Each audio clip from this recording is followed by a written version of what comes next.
Bonjour tout le monde, c'est Teresa. Je viens vous souhaiter un magnifique temps des fêtes, un joyeux Noël pour toutes les personnes qui fêtent Noël et celles qui ne fêtent pas, en tout cas un joyeux temps des fêtes. C'est sûr que l'année 2020 a été une année particulière, une année difficile pour plusieurs, mais selon la perspective biblique, nous savons que c'est dans les profondeurs des ténèbres, dans les profondeurs de l'obscurité que les plus grands rêves naissent, que les destinées naissent et que les plus grandes promesses s'accomplissent. La Bible nous montre dans Genèse 1 que la terre au commencement, elle était informe et vide et qu'il y avait les ténèbres à la surface de la Bible. Donc c'était une situation chaotique, mais la Bible nous précise que en ce même moment, l'Esprit de Dieu se mouvait au-dessus des eaux. L'Esprit de Dieu planait au-dessus des eaux. Et puis si on se fie à la traduction, c'est comme si l'Esprit de Dieu couvait les eaux, comme une poule par exemple qui serait en train de couver ses œufs, de protéger ses œufs ou de protéger la vie, ou un oiseau qui serait en train de couver. Donc malgré ces moments chaotiques, malgré ces temps difficiles,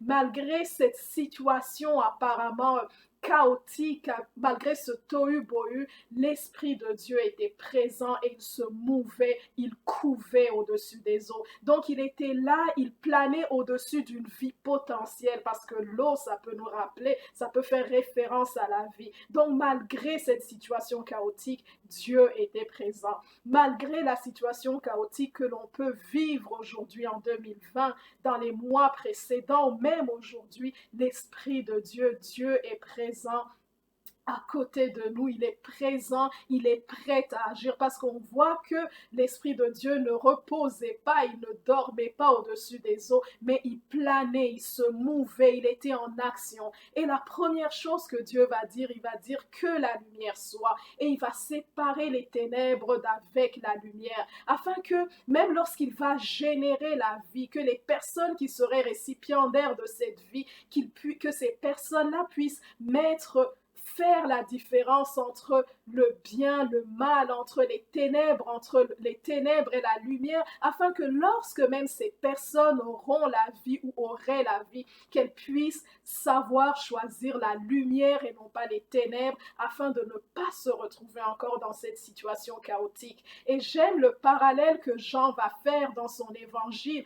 Donc il va présenter, excusez-moi, donc il va présenter Jésus, et il va présenter Jésus comme étant cette lumière qui était au commencement. Donc il va dire que la parole s'est faite chair, elle est descendue dans ce monde, elle est descendue au milieu des siens, et en elle était la lumière, en elle était la vie, et la vie était la lumière des hommes. Donc Jean va faire ce parallèle-là d'un nouveau commencement. Ce commencement qui était au commencement dans la Genèse, Jean va le ramener en un nouveau commencement avec Jésus-Christ, ou un nouveau commencement en Jésus-Christ, celui que nous célébrons durant ces temps de Noël que nous venons célébrer. Il va dire qu'au commencement, cette lumière était là, et cette lumière, c'était Jésus-Christ. Et la parole qui a été prononcée pour générer la vie, c'est cette parole qui était là au commencement, et cette parole-là, c'est Jésus-Christ. Donc il va dire, au commencement était la parole, et la parole était avec Dieu, et la parole était Dieu.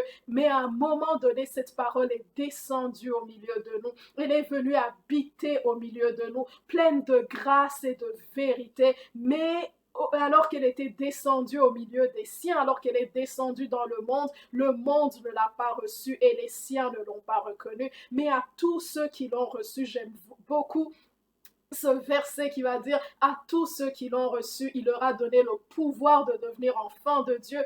Et ces enfants qui ne sont pas nés par la volonté de la chair ni du sang, ça veut dire qu'ils ne sont pas nés par la volonté d'un homme et de sa femme qui décident d'avoir des enfants, mais ils sont nés par la prescience et la volonté du Saint-Esprit, la volonté de Dieu, dont nous venons célébrer aujourd'hui ce Fils qui nous a été donné, comme la Bible va nous dire dans Ésaïe, en disant que un peuple qui marchait dans les ténèbres va voir une grande lumière.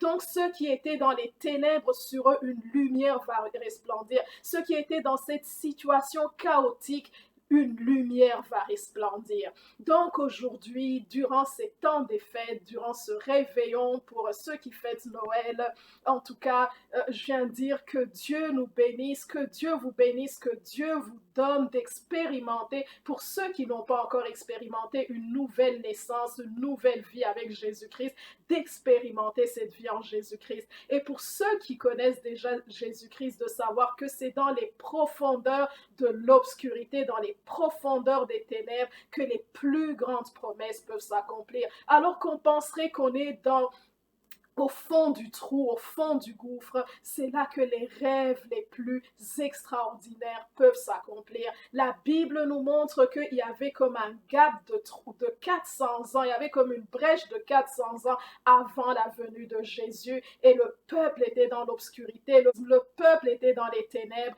et là, il y a un enfant qui est né, il y a un fils qui a été donné dans une petite ville, un village à Bethléem. Donc il y a eu une étoile au milieu de toutes ces ténèbres. Il y a eu une étoile, il y a eu Jésus-Christ qui a été donné à l'humanité, et celui que le monde attendait, ce dont les prophètes avaient parlé, ils avaient prophétisé en parlant de Jésus, de Jésus-Christ, de ce Messie qui viendrait. Après tant d'années d'obscurité, Jésus est descendu au milieu des siens. Donc, que nous puissions célébrer ce temps de Noël en gardant en perspective que Jésus n'est pas venu comme un petit bébé uniquement, mais il est né pour mourir à la croix, et il est mort à la croix pour nous sauver et nous permettre la vie éternelle. Donc, que Dieu vous bénisse, que Dieu vous garde, et que nous puissions passer un temps des fêtes en gardant le focus sur la raison de ce temps de fête. Que Dieu vous bénisse, que Dieu vous garde. C'est Teresa. Bye.